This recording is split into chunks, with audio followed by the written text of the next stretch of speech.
once we substitute the value of 1, okay, in here, it becomes just k times 1, which is k, okay, good. In the second case, when you put 2 here, it will be k times 2, okay, so that will be 2k. Then we are done for this half of the function, okay. What of this side? You repeat the same process here too. You substitute 3 into, okay, the function here, and we have 3k. So this is it. Take 3k into bracket 4 minus what? 3. 4 minus 3 will give us what? 1. Okay. So 1 times 3k will still be what? 3k. Okay. So this side will give us 3k. And then when we put 4 into, okay, this function here,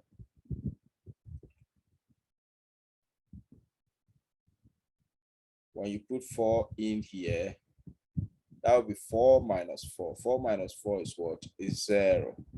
0 times 3k will still give us what? 0. Okay. So that is how come we arrived at this probability, okay, distribution table. Now, what's next? What we know from the rules of probabilities, the sum of all probabilities of an experiment is always equal to what? Is equal to 1. Okay, so if we are going to find k, then it means we simply have to sum all the probabilities we have, okay, for that particular process or that experiment, okay? So we are going to sum all the probabilities here, and it should be equal to 1. So we do the addition, that will be k plus, let me use my typing. So that will be k plus what? 2k plus 3k plus 0 should be equal to 1, okay? Good. And clearly 2k, k plus 2k will be 3k plus another 3 will be 6k, okay? So we have 6k equal to 1. And by change of subject, we know k is equal to what? 1 divided by what? 6, okay? So if that is the case, then you reconstruct the probability distribution table, okay? Substituting the values of k wherever you see k in the table. So for example, in the first case here, we have probability at x equals to 1. The probability is 1/6. So you come and put it here as 1/6, okay? Good, as you see in here. Then the second case is 2 times k. So that will, you substitute the 1/6 here. So 2 times k, 1/6. 2 times 1/6 will be 2/6. Okay. Then the third case, we have 3k. So that will be 3 times 1/6, which will be 3/6. So you see that here. And then for the last probability, 0. So there's nothing you can do. Okay, there is no k in here. So that is going to be 0. So by this, we have acquired the probability distribution table, okay, given the probability distribution function, okay, good. So you can see that in summary, we can use the probability mass table, okay, to derive our probability mass function. And we can also use the mass function to derive a table, okay? Good. Is there any questions you may ask before we proceed?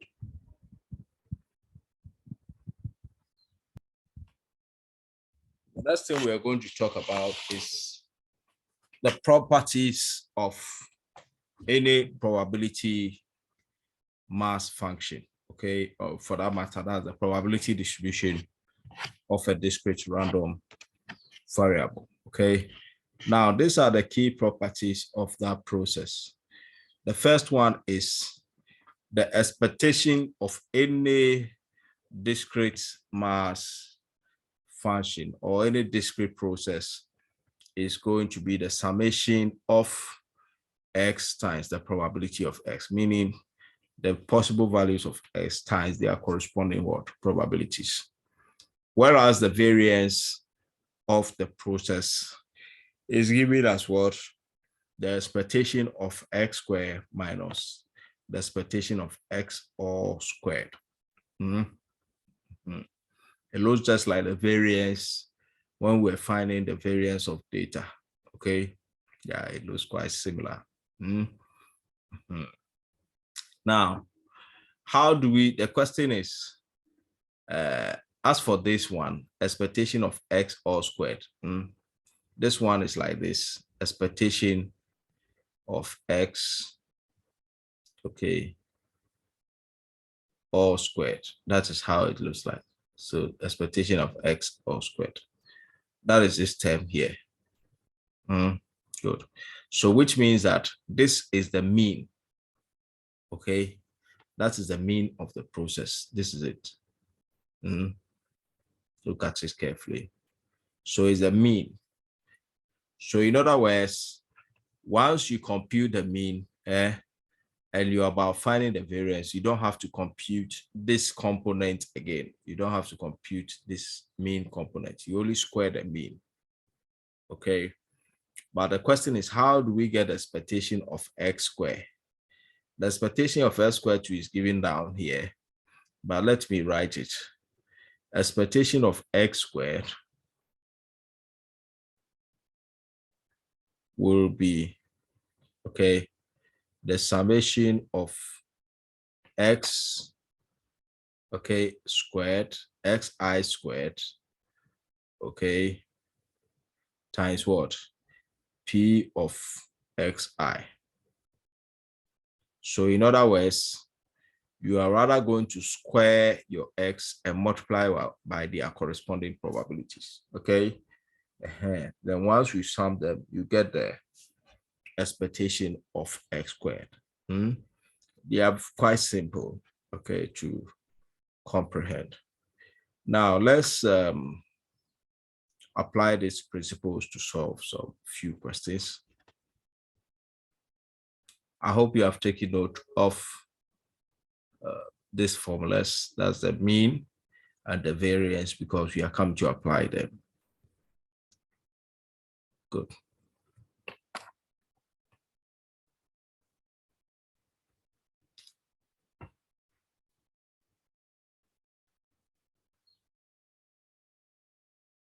In the example we just looked at, okay, we found the probability distribution table as this. And to apply the rules, we said that the expectation of the process is just what is equal to what? The sum of x times what? P of x. So which means that we have to multiply each x with its what? Probability. Okay. So what we do is you create another row. Okay. You create another row just at the bottom of it, and then multiply each x with its corresponding what? Probability. Okay. So that will be x times P of x. You create that particular what? Row. Then you multiply each x with its probability. So 1 times 1/6 will still give you 1/6. 2 times 2/6 will give us 4/6. Okay. 3 times 3/6 will give you 9/6. And then 4 times 0 will give you what? 0. Okay. Then after that, you are supposed to find the summation. That will give you the expectation. So we sum it up. So you can see in this computation here that we are adding everything together. So that will be 1 over 6 plus 4 over 6 plus 9 over 6 plus 0. When you compute, that will give us 15 over 6. 15 over 6 is 2 point what? 3 recursive. Okay, so that is how you find the mean. So the mean, which is the mu of the process, is also the expectation of what? The process X. Okay, now let's move on to the next one, which is the variance. Okay, want to see how to compute the variance too.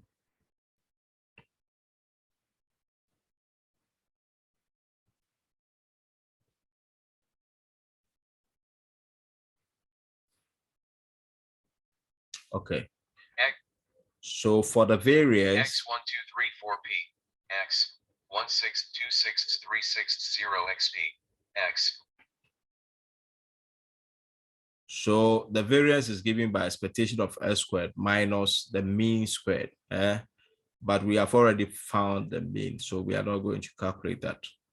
So now the task is to find the expectation of X squared, which is also the summation of what? X squared, okay, times the probability of each outcome. Okay, so it means we first have to find X squared and multiply with what? Their probability. Okay, so this was the original table which we saw earlier. So that's the probability distribution table. So what you do is, this one is computation for the mean, okay, which we have already seen. Now what you do is you create a column for S square. This S square, you create a column for it. So a column for S square means you square X. So we are going to square X. So which means 1 square will be 1, 2 square will be 4, 3 square will be 9, 4 square will be what? 16. Okay. Then after that, you multiply each of this S square with the probability. So you are going to multiply X with the probabilities. Okay. Sorry, X square with the probabilities. Okay. Good. So that will be 1 times 1 over 6 will give you 1 over 6. 4 times 2 over 6 will give you 8 over 6. 9 times 3 over 6 will give you 27 over 6. And then 0 times 16 times 0 will give us what? 0. I hope you understand. Good. So once we are done, then we sum up that component. That will give us 1 over 6, okay, plus 8 over 6 plus 27 over 6, okay, plus 0. Okay, and when you do those computation, you get 36 over 6, which is equal to 6. Okay, so examine the solution carefully and get back if you have any question. So after we found our 6 for this column, okay, then we bring the expectation, the mean, which was 2.33, okay, 2.33 recursive, and square it. We square that value too and subtract from the 6. So that is what we have here. 6 minus 2.33 squared. Good. So 6 minus 2.33 squared. Okay, not 2, it's rather squared. Good. So that's when you do the computation at your end, you should get 0.5, okay, 571. So that gives us 0.571 for the variance, okay, of the random variable. So you can calculate to be sure from your end. Now, moving on. So we now want to deal with some cumulative distributions, okay? Now, with the same probability distribution we've seen earlier, we want to find a probability that the random process will be less than 3, and that the random process will be in between 1 and 4, okay? Now, how do we solve that? Let's take the solution for the first one. So solution for I,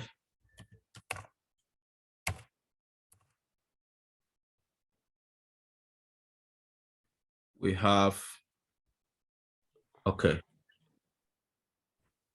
So we have, that will be, we said X should be less than 3, okay? So per the rule we saw earlier, P of X less than 3 will be equal to what? The sum of P of X, okay, equal to what? 1 plus what? P of X equals to what? 2. So we are saying less than 3. 3 is not inclusive. If it was less than or equal to, then we add the 3. Good. Now, what are the probabilities of P equal to 2? P equal to, oh, sorry, this is 1.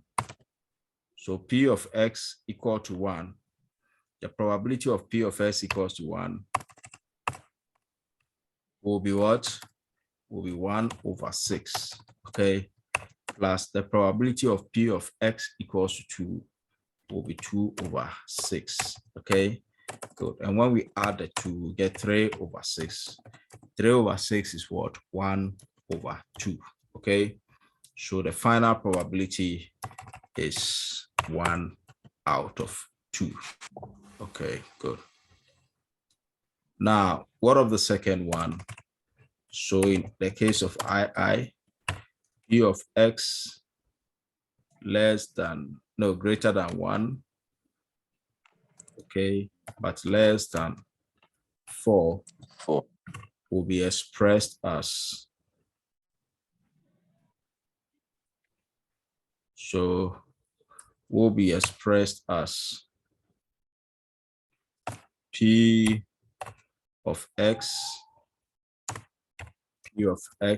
okay,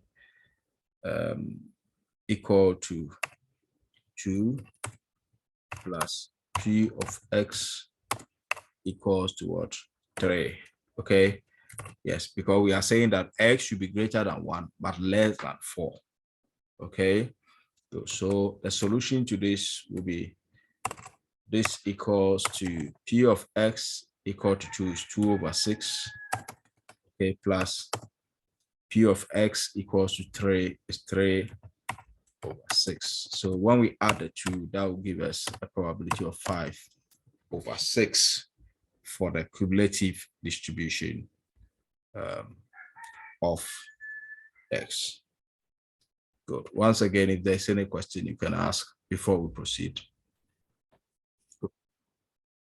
Now, if the distribution is continuous, okay, how do we know it's a continuous distribution? You see, it always falls in an interval. So like this is an interval. This is not a set, it's an interval. So you can see from 0 to 1, or from 2.1 to 5.3.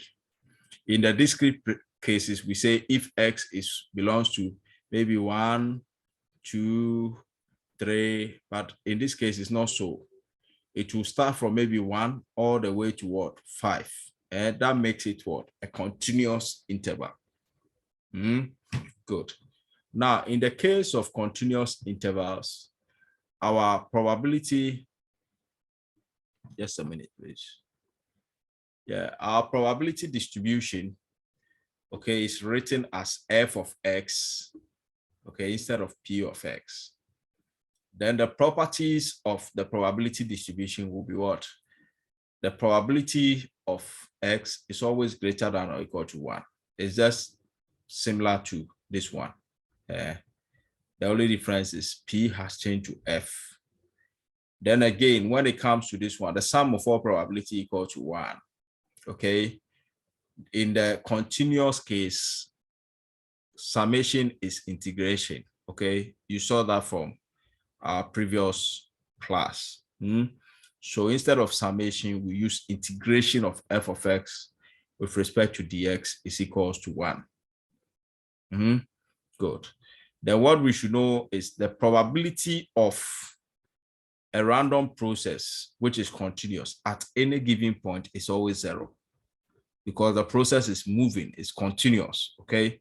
So the probability at a spot will never have a value. It's always going to be what? 0. That is what you should take note. Then the CDF, or the cumulative distribution function, okay, is also given by, in this case, is the summation, okay, from the lower point to the upper point. In the case of continuous case, it's going to be the integral. Let me use this one, which is the general formula. So the integral from negative infinity to x, okay, good, which is negative infinity is the lower limit to the given point, okay?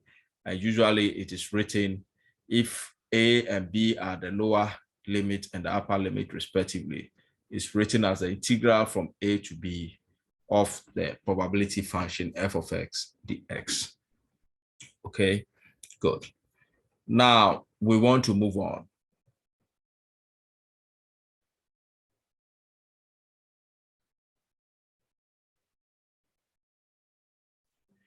Is the lifespan of ball bearings has a density, a probability density function given below. F of x is equals to k raised to the power k times e raised to the power negative 0.1x. Okay, where x is between 0 to 10. Okay, so clearly we see that this is a continuous interval. They are not discrete points. Now the question is we have been asked to find the value of k. For continuous cases, you can't transform this into a table form. It's not possible. Okay, so we cannot do that. But rather we apply the rule. As for the rule, we can apply it. In the discrete case, the rule was the sum of probabilities is equal to what? The sum of probabilities is equal to 1. Okay. In the continuous case, like I told you, summation is integration. Okay. And then P becomes F. Okay. F of X, right, with respect to what? With respect to X will be equal to what? 1. You understand? So which means that we are going to integrate this function here. And let me also say, we'll integrate from the lower limits to the upper limits. Okay, from lower limits, which is from negative infinity, to our upper limit, which is your x, right? So we are going to do that integration. So this is how it's going to look like. Just a minute. So since we are integrating, I will be substituting x.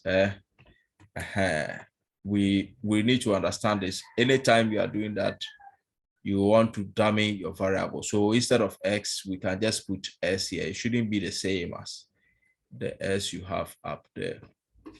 Okay, but it essentially is the same thing. Okay, good. Now so it means that we are going to get the integral of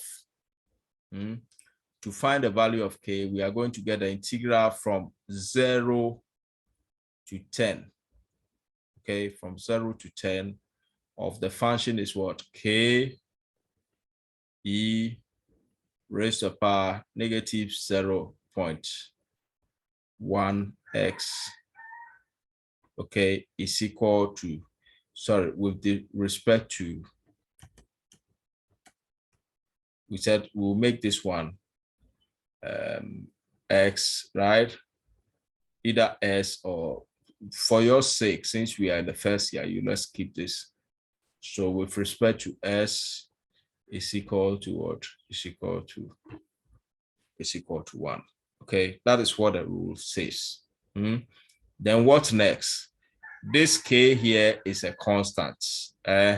So from your rules of integration, you know k can come out of the integral. So that will be k into bracket what? Or k integral, okay, of e raised to the power negative 0.1, okay, x with respect to dx is equal to 1. Okay, now you remember that in integration, the integral of e raised to the power ax from last semester with respect to dx will give you what? 1 over what?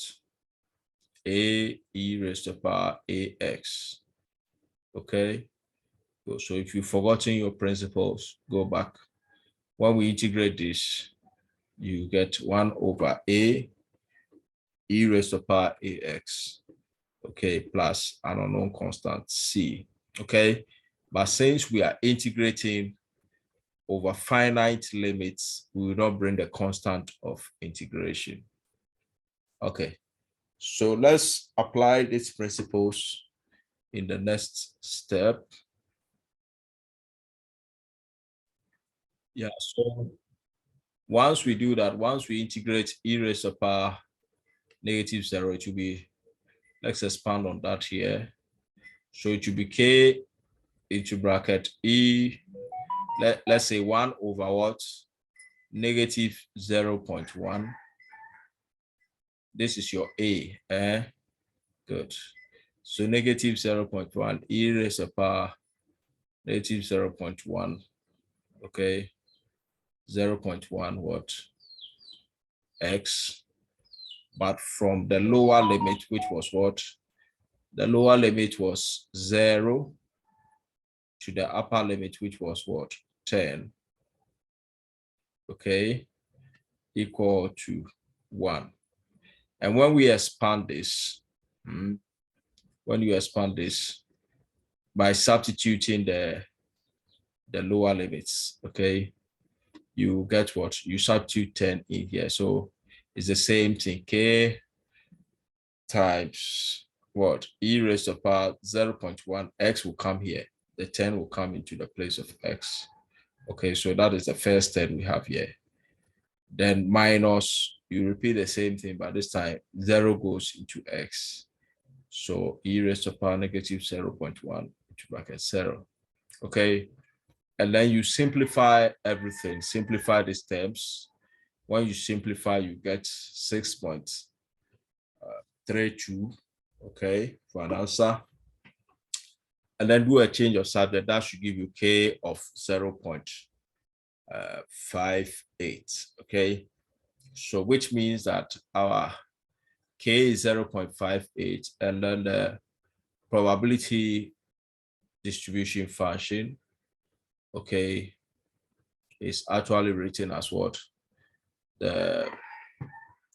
Is defined as, sorry, is defined as, instead of k, you have 0.1558, okay, 0.158, okay, times e raised to the power minus 0.1 x, okay, if x ranges from 0, okay, to 0 to 10, okay, good, and then 0 otherwise. So 0 otherwise. Otherwise simply means for all values of x outside the given range here, okay, the probability is 0. So that is how the continuous case is also what is handled. Okay, good. So in the case of continuous case, this is how we handle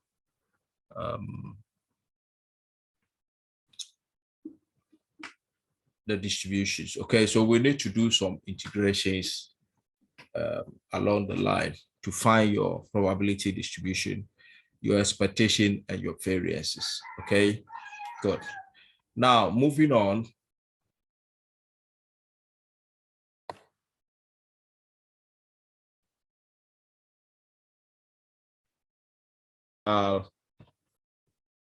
We are going to look at some special probability distributions. Okay, and the first very simple type of distribution is what we refer to as a Bernoulli trial.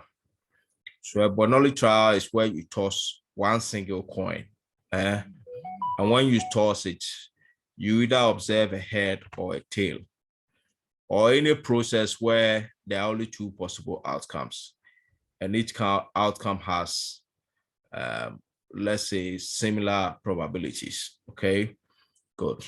So we are saying that for a Bernoulli trials, first, there should be two events in the experiment. It should be yes or no, true or false, head or tail, success or failure. Okay, just two outcomes. Then the possibility, or let's say two possible values for the probabilities, all right? One for a success, 0 for a failure. Good. And the examples are like tossing a coin, packet transmission status, etc. Okay. The probability distribution of this special probability function is what? Is P of X is equals to the probability of success, okay, and 1 minus P, which is also sometimes written as Q, which is the probability of what? Of failure. And the expectation of such a process is given as P, while the variance is given as what? P times 1 minus P, okay? And like we said, 1 minus P is the same as Q. So we can also say the variance is 1 minus Q, which is the probability of success times the probability of failure. Okay, good. We'll be looking at examples on binomial distribution. So we'll move to the next one.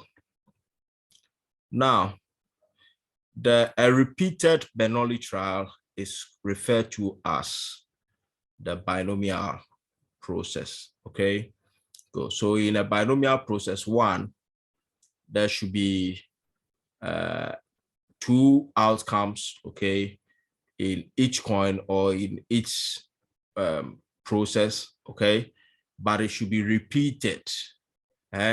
So let's say the same coin has head and tail, but we throw the coin a number of times, maybe about 3 or 4 times, it becomes a Bernoulli experiment. If we throw it just once, it's if you repeat it, it's a binomial experiment or a binomial distribution. But if you throw it just once, it's a Bernoulli experiment, okay? Good. So the features are just like the Bernoulli, just that there is a repetition of the experiment. It should be repeated, right? Now, the probability mass function of such a process is what we have here. And it is read as N combination K, okay, times the probability of success.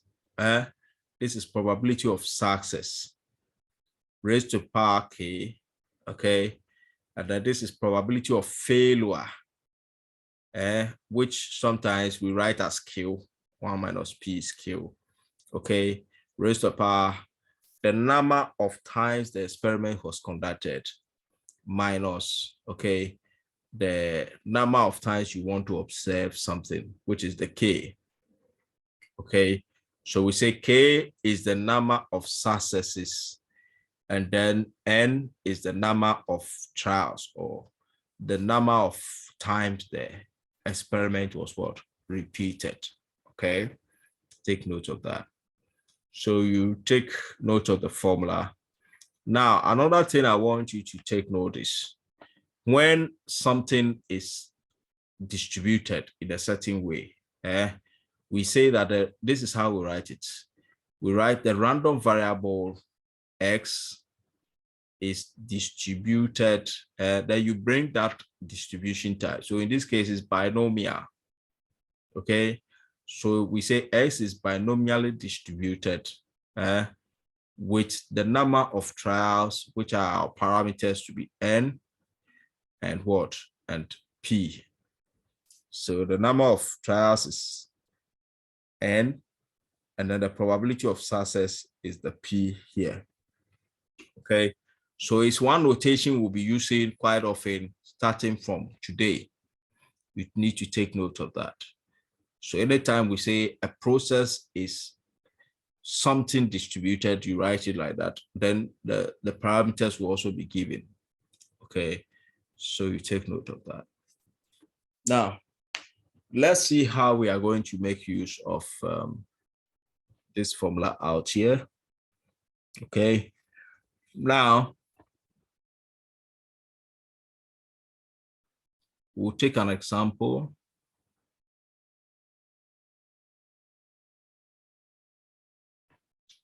Let me add before we move on.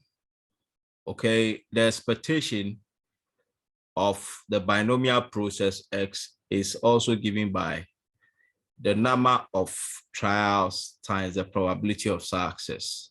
Okay, whilst the variance is given by the number of trials times the probability of success times the probability of failure. So in other words, you can also say NPQ because Q is 1 minus P. Okay, so take note of that. Now, let's move on to the example. We are saying that we should find first the probability of observing 2 heads. Okay, if the random variable is defined as the number of heads that show up in the toss of 3 coins. And also we have to find the expectation and the variance. How do we go about this? Now we are going to apply the formula we just looked at. That's for the probability distribution. We said that the P of the random process X, okay, is given as n combination. So let me write it this way, n combination, okay, X or K, you saw it as K, right? So n combination K, okay, times the probability of success raised to the power what? K, raised to the power K, okay, times what? The probability of failure, which is 1 minus P,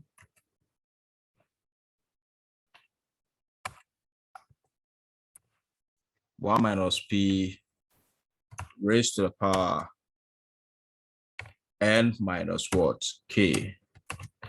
Okay, this is the formula we saw. Now, for those who do not know how to find the combination, is pick your calculators. It's on top of your division sign. It's been a while, but look on your division sign, you see something written NCX or NCR. That is a function for combination. So when we are typing, we'll type the N, then you go to shifts, then you press on your division sign before you press on the next value. Okay, good. Now, let's see this. So in this case, we are told that we are dealing with a coin, a fair coin. So the probability of observing any head at all, the probability of any head at all, okay, X being a head,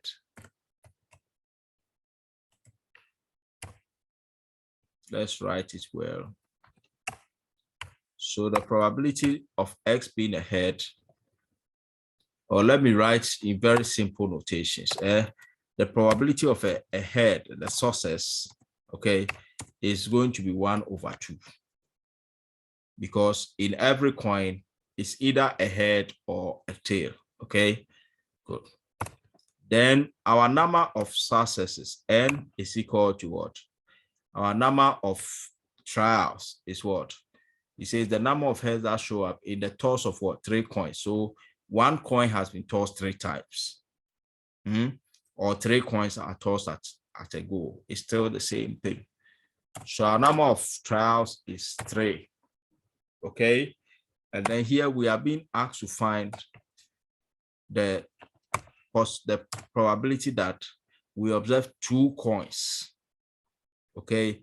So in this case, our K, or what we call a small x, will be equal to what? 2. Okay, good. So we can now proceed and then find our results. Good. Now let me mention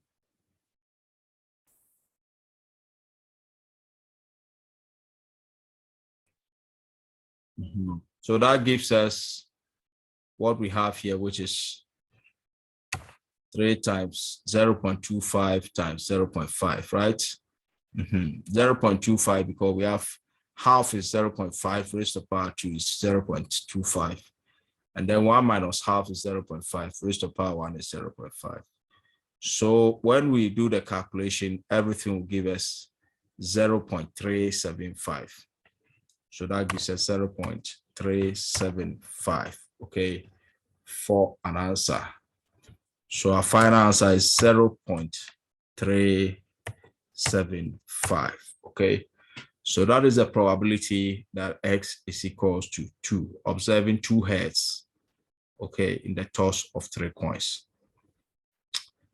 Then the next one is to find the expectation. That is quite straightforward. So for the expectation, the formula says expectation is the number of trials times the probability of success. And the number of trials is 3, n is 3 here. And p is what? 0.5 or half. So that will be 3 times half. 3 times half will be 1.5, okay? And then the the variance is also given by n times p times q, okay? N is 3, p is half, q is 1 minus p, okay? So it's always 1 minus p. So 1 minus half will also be half, okay? So that will be 3 times half times half. As you can see there, that will give us 3/4, which is what? 0.75, or yes, 3/4, as you can see here, okay? This is also 1/2. So the final answer is going to be 3/4, or 0.75 for the variance of the distribution. Okay, I think we'll end today's session over here. If there are any questions, you can ask.